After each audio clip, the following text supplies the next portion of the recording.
यस्तो छ मान्छेको अवस्था है। घरि के गर्दैछ हुँदा हुँदा बाल्टिनु पसेर ऊ अहिले लोट्यो भने रुन भनेर अचम्मैको छ। ल के गर्ने, ल छकछक गरेको कति गरेको हो। ओहो अब निस्किन सक्दैन। अब फेरि हुन्छ आफै निस्किने। किन पसेको र सक्यो आफै सक्दो रहेछ त, त्यति रुँदो रहेछ। अनि किन पसेको त त्यहाँ फेरि?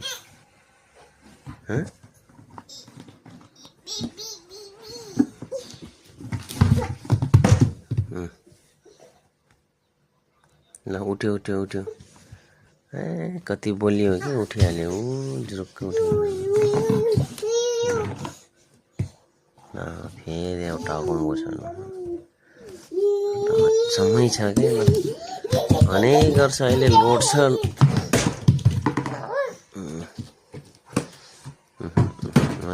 सबै फालिदियो म।